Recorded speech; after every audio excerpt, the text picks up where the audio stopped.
नमस्कार. योगिनीज beautiful world या YouTube चॅनलमध्ये आपणा सर्वांचं पुन्हा एकदा मनापासून सहर्ष स्वागत आहे. आजच्या व्हिडिओच्या माध्यमातून मी आपणा सर्वांना गीता जयंती या दिवसाचं महत्त्व विशद करणार आहे. तर तत्पूर्वी श्रीमद भगवत गीता प्रार्थना मी आपणा सर्वांसमोर सादर करणार आहे. ओम पार्थाय प्रतिबोधितां भगवतां नारायणेन स्वयं व्यासेन ग्रथितां पुराणमुनिना मध्ये महाभारतम्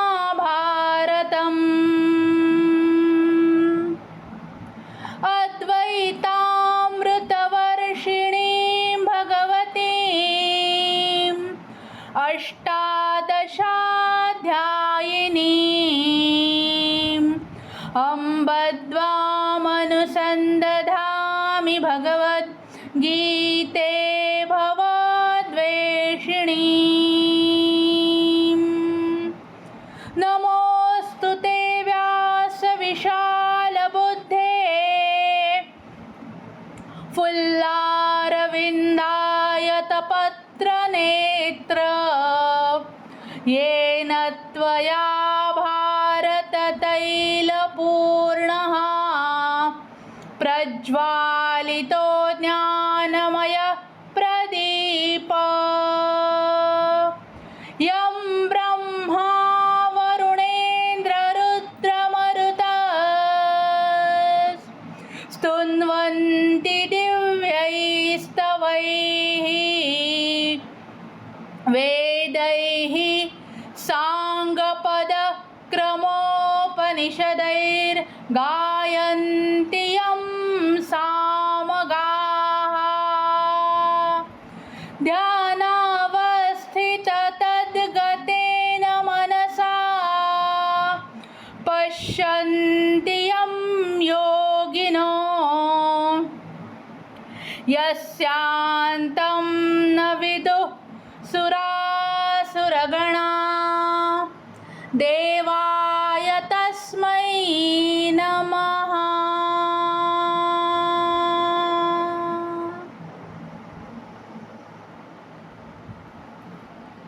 गीता जयंती आजपासून साधारणतः 5000 वर्षांपूर्वी मार्गशीर्ष शुद्ध एकादशीच्या मंगल प्रभाती कुरुक्षेत्राच्या रणभूमीवर योगेश्वर श्रीकृष्णांच्या मुखारविंदातून गीतेचा ज्ञानप्रवाह स्रवला. भारताला गीतेसारखा अमूल्य ग्रंथ लाभला. त्यानंतर तो दिवस भारताच्या ज्वलंत सांस्कृतिक इतिहासात एक सुवर्ण पान बनून राहिला. केवळ भारतातीलच नाही तर सर्व विश्वातील सुज्ञ लोक भावपूर्ण अंतःकरणाने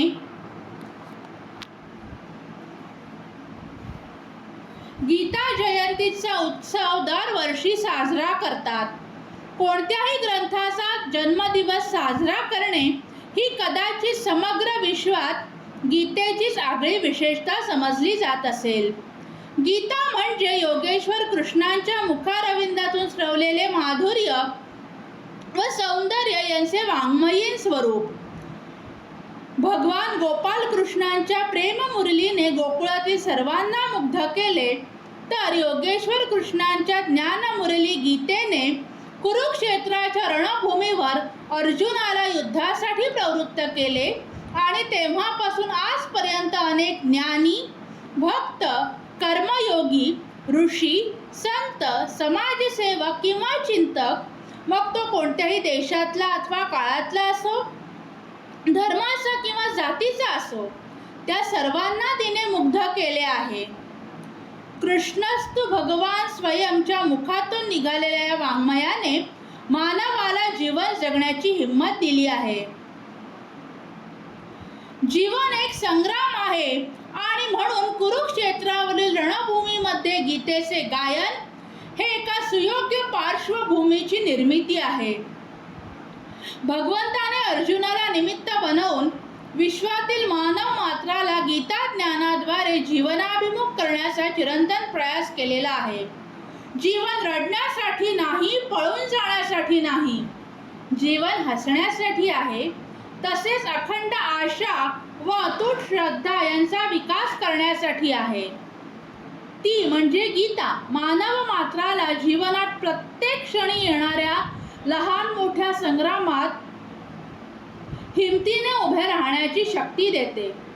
कोणत्याही विशिष्ट धर्म, संघ किंवा संप्रदाय यांच्या नादाला न लागता गीताकारांनी मानव जीवनातील चिरंतन मूल्यांना गीतेत गुंफले आहे. असा अमूल्य ग्रंथ मानव मात्राला देऊनही कृष्णाची केवढी अद्भुत नम्रता आहे. भगवान स्वमुखाने सांगतात, यात माझे काहीही मौलिक नाही. ऋषीभिर बहुधा गीतम. ऋषींनी जे अनेक वेळा अनेक प्रकारांनी गायलेले आहे तेच मी पुन्हा सांगत आहे. भगवंताच्या या नम्रतेवर प्रसन्न होऊन गायलेल्या एका स्तोत्रात श्रीमद आद्य शंकराचार्यांनी भगवान श्रीकृष्णांना मेघ सुंदरम असे बिरुद लावले आहे. समुद्रातील पाणी खेचून बनलेल्या मेघातील पाणी भले त्याचे स्वतःचे नसेल, पण गोडी मात्र त्याची स्वतःची आहे.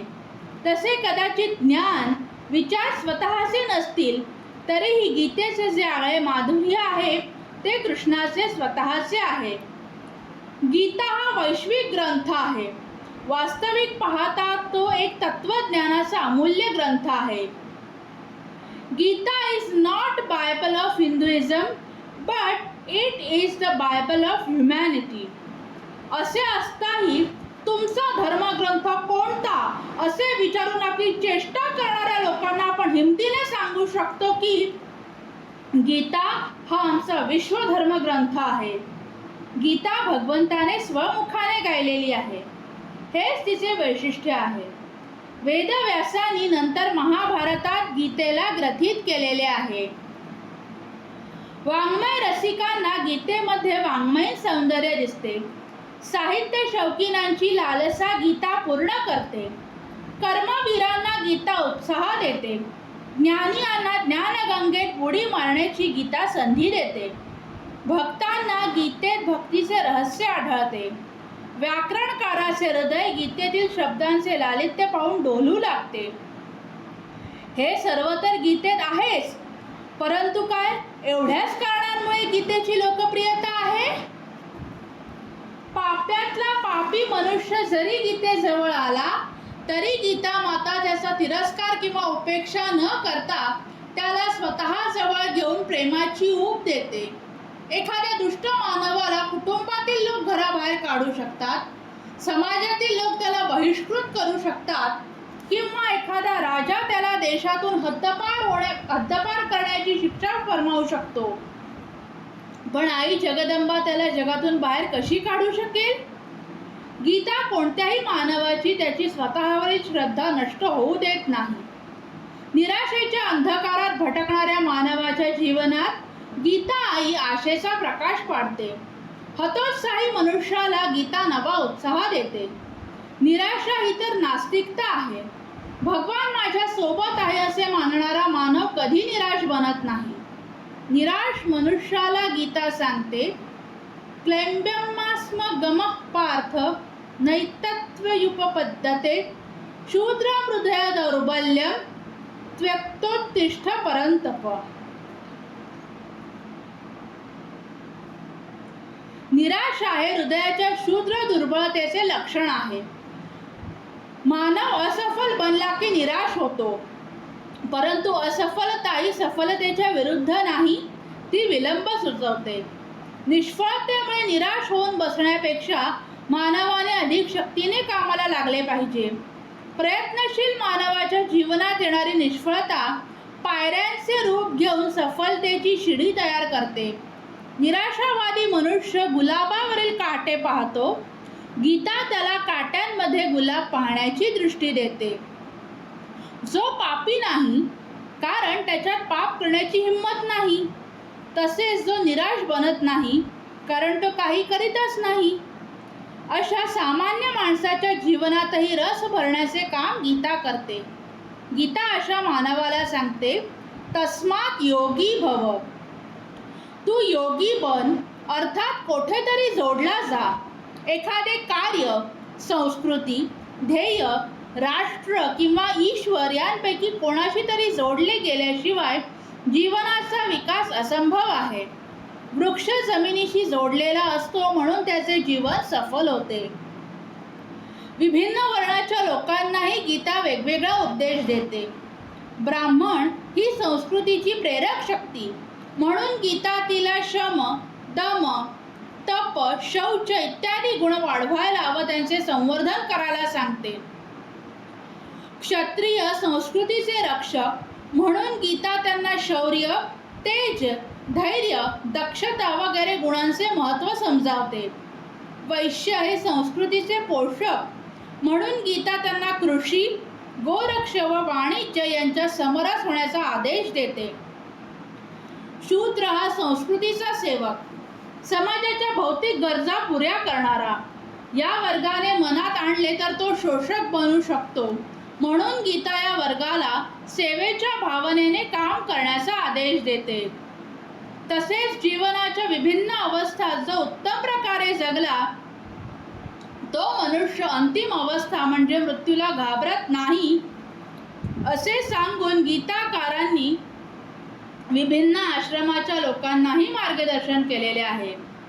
जीवनात येणाऱ्या शैशव, यौवन व वार्धक्य या 3 अवस्था देखील फारच सूचक व मार्गदर्शक आहेत.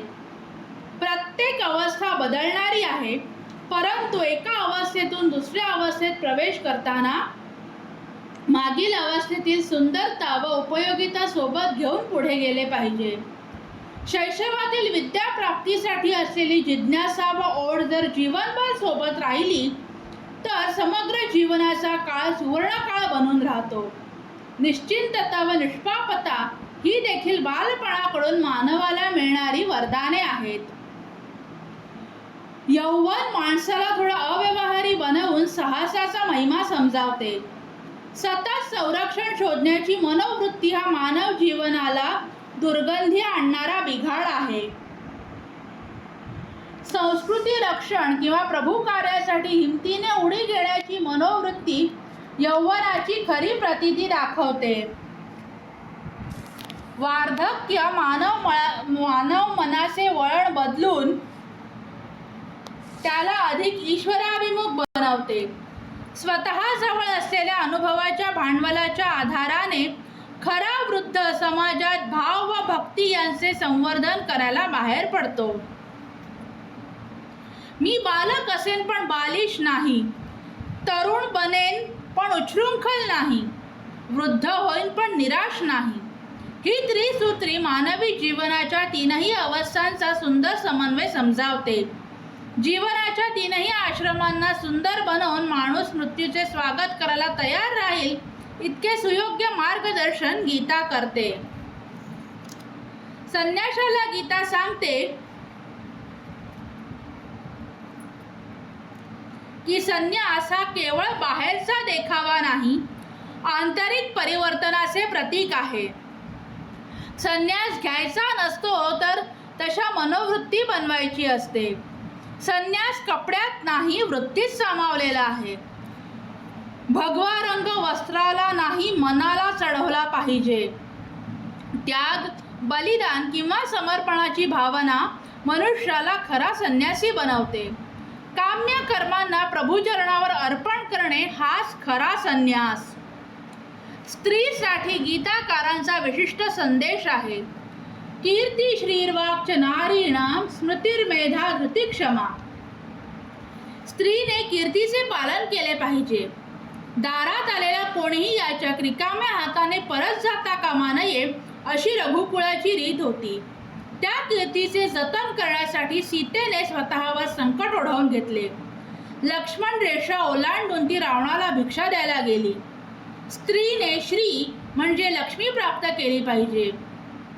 घराघरात असलेली गृहलक्ष्मी गुणलक्ष्मीने शोभली पाहिजे. लज्जा हा स्त्रीचा खरा दागिना आहे आणि मर्यादेतच तिचे खरे सौंदर्य साठलेले आहे. स्त्रीची वाणी प्रेमळ, पावन व प्रेरक असली पाहिजे. द्रौपदीने अशा वाणीनेच पांडवांना सतत उत्साही ठेवले होते. स्त्री महान कार्य करायला जन्मलेली आहे याची तिला सतत स्मृती असली पाहिजे. विद्यार्थ्याला गीता सांगते, तद्विद्धी प्रणिपातेन परिप्रश्नेन सेवया. तुला जर विद्या प्राप्त करायची असेल तर तुझ्याजवळ प्रणिपात म्हणजे नम्रता, परिप्रश्न म्हणजे जिज्ञासा आणि सेवा या 3 गोष्टी असल्या पाहिजेत. नम्रतेशिवाय ज्ञान मिळत नाही, मिळाले तर टिकत नाही आणि टिकले तर शोभत नाही. एकाच गुरु द्रोणांचे 2 शिष्य दुर्योधन व अर्जुन, त्यांच्यातील तफावत ही गोष्ट अतिशय चांगल्या प्रकारे समजावते. विद्या विनयेने शोभते. त्याचप्रमाणे जिज्ञासा म्हणजे जाणण्याची इच्छा जर शिष्यात नसेल तर गुरु कितीही महान असला तरी तो त्याला ज्ञान देऊ शकत नाही. शेवटी मिळालेले ज्ञानही गुरुसेवेतच वापरले तरच त्याला सुगंध येतो. शिवाय जो श्रद्धावान व संयमी असतो त्याला ज्ञान प्राप्त होते. ज्ञान देणारा गुरु किंवा शिक्षक यांच्या योग्यतेचा उल्लेख करताना गीता सांगते, उपदेक्षन्ति ते ज्ञानम ज्ञानिनस्तत्वदर्शिनः. ज्ञानाचा उपदेश करणारा मनुष्य ज्ञानी तसाच तत्वदर्शी असला पाहिजे. ज्याच्या स्वतःजवळच ज्ञान नसते तो ते दुसऱ्याला कसे देऊ शकणार? शिवाय गुरु तत्वदर्शी देखील असला पाहिजे. त्याच्या जीवनात तपश्चर्येचे पाठबळ, ज्ञानाची खोली आणि अनुभवाचे सार असले पाहिजे. सारांश, शिक्षक किंवा गुरु विचारांनी विद्वान व आचाराने सज्जन असला पाहिजे. गीताकारांचा विद्वानांना संदेश आहे की त्यांनी त्यांच्या बुद्धीचा उपयोग सामान्य जनांची भावना नष्ट करण्यात किंवा श्रद्धा उडवून लावण्यात करू नये. सामान्य माणूस जी कर्मे आसक्तीने करीत असेल तीच कर्मे त्याने अनासक्तीने केली पाहिजेत.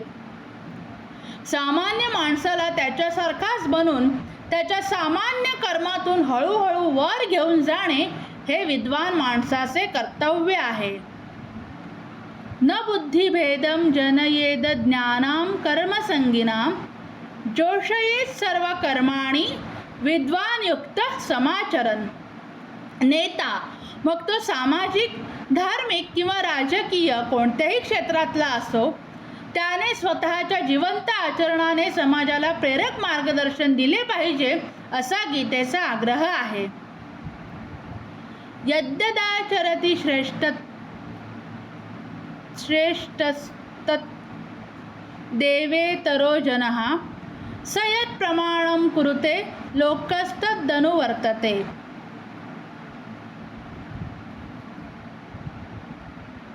मोठ्या माणसावर जबाबदारी असते, त्याने समाजाला योग्य मार्गदर्शन करायचे असते. राजकीय नेत्यासाठी तर गीताकाराने जनकाचे उदाहरण देऊन तत्वचिंतक राजनीतिज्ञाचा आदर्श उभा केला आहे. कार्यकर्त्याला गीता सांगते, तू तुझ्या कर्माचा कर्मयोग बनव. योग कर्मसु कौशलम. कर्मात कुशलता याचे नावच कर्मयोग. कुशलतेने काम करायचे म्हणजे हृदयाच्या सहयोगाने काम करणे. कोणतेही काम मन लावून करता आले तरच ते चांगले होते, मन चोरून नाही. साधकाला देखील गीताकार अतिशय उपयोगी मार्गदर्शन करतात. बहूनां जन्मनामन्ते ज्ञानवान्मान् प्रपद्यते वासुदेव सर्वमिति स महात्मा सुदुर्लभः. येथे अनेक जन्मानंतर भगवान भेटेल असे सांगून गीता मानवाला निराश करीत नाही, तर साधनेचे गांभीर्य व धैर्याचे महत्त्व समजावते. कोणतीही वस्तू विना मेहनत किंवा झटपट मिळत नाही. इच्छा व सिद्धी यांच्यामध्ये असलेले अंतर पार करण्यासाठी करावा लागणारा प्रयत्न म्हणजेच साधना. परिश्रमाशिवाय होणाऱ्या प्राप्तीत आनंद नाही, तसेच साधनेशिवाय मिळालेल्या सिद्धीत गोडवा नाही. शिवाय साधना देखील जाणीवपूर्वक असली पाहिजे.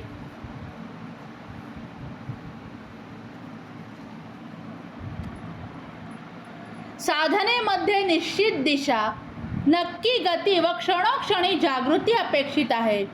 उपरोक्त श्लोकात गीता साधकाचे या गोष्टीकडे ध्यान खेचित आहे. ज्ञानियांना गीता सांगते, तुम्ही केवळ वादविवाद न करता संवाद करा. गीता देखील कृष्ण व अर्जुन यांच्यामधील संवाद आहे. विवादात स्वतःच्या मताबद्दल प्रत्येकाचा आग्रह असतो, म्हणून तेथे द्वेष, भांडणे निर्माण होतात. संवादात समोरच्या माणसाची मते, विचार समजण्याची किंवा स्वीकारण्याची सहिष्णुता असते, म्हणून त्याच्यातून संगीत निर्माण होते. कर्मयोग्याला गीतेचा संदेश आहे, कर्म करणे हाच तुझा अधिकार आहे. तू फळाची चिंता केलीस तर अर्धे मन कर्माकडे व अर्धे मन फळाकडे राहील. अशा अर्ध्या मनाने केलेल्या कर्माचे फळ कसे चांगले येणार? फळाचा विचार न करता संपूर्ण मन कर्मामध्ये लावून माणूस काम करील तर फळ चांगलेच येईल, हे निसंशय आहे. शिवाय फलासक्तीरहित केलेले कर्म माणसाला बाधकही होत नाही. भक्ताला गीता सांगते, न मे भक्त प्रणश्यति. भक्ताचा कधी नाश होत नाही. त्याची काळजी भगवंत स्वतः घेतात. भगवंताने भक्ताला आश्वासन दिलेले आहे, माझ्या भक्ताचा योगक्षेम मी चालवतो. त्याला न मिळालेली वस्तू मी प्राप्त करून देतो आणि मिळालेल्या वस्तूचे रक्षण करतो. पतीला जीवन समर्पित केलेल्या पत्नीची काळजी जर पती घेतो, तर भगवंताला जीवन समर्पित करणाऱ्या भक्ताची भगवान काळजी घेतात. त्यात नवलाई कसली? गीता मानवाला सुखी होण्याची मानसशास्त्रीय जीवनकला शिकवते. माणसाचे मन भाववाही, प्रतिकारक्षम व विकसनशील बनले पाहिजे. सुख प्राप्त करण्याची, भोगण्याची तसेच पचवण्याची मनात शक्ती असली पाहिजे. मनाची एकाग्रता शक्ती वाढविली पाहिजे. क्षर आणि अक्षर पुरुषाची शुष्क चर्चा करणाऱ्या तत्ववेत्यांना गीताकार उत्तम पुरुषाची कल्पना देतात. तत्वज्ञानात पुरुषोत्तम ईश्वर मिळवताच त्यातील शुष्कता निघून जाते. भारतीय तत्वचिंतक तत्वज्ञानाच्या उच्च शिखरावर पोहोचल्यावरही शुष्क बनत नाहीत, कारण त्यांची या उत्तम पुरुषावर असलेली श्रद्धा. ज्ञानप्राप्तीनंतरही मानवाचे हृदय भावार्द्र राहावे, हीच तत्वज्ञानाची खरी फलश्रुती असू शकते. अशा प्रकारे विभिन्न प्रकारच्या मानवांना त्यांना अनुरूप असा मार्गदर्शक संदेश देणारी गीता शेवटी तर मानवाला खरा मानव बनायला सांगते.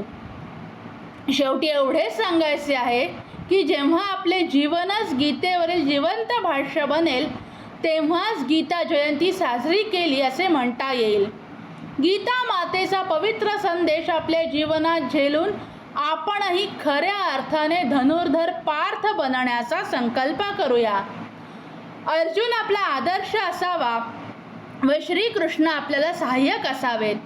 ह्या दोन महापुरुषांना नजरेसमोर ठेवून आपण आपल्या जीवनाची योग्य घडण करायला सुरुवात करणे हीच गीतेची फलश्रुती आहे.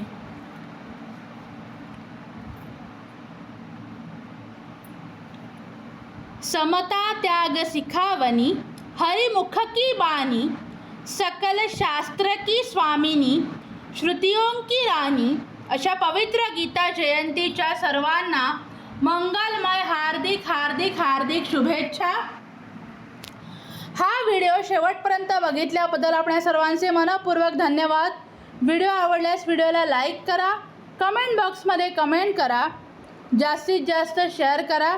चॅनलवरती नवीन असाल तर चॅनलला सबस्क्राईब करा आणि हो बेल आयकॉनचे बटन दाबायला विसरू नका, कारण की मी जेव्हा कोणता नवीन व्हिडिओ चॅनलवरती अपलोड करेन त्यावेळेस त्याचे नोटिफिकेशन सर्वप्रथम आपणापर्यंत पोहोचतील.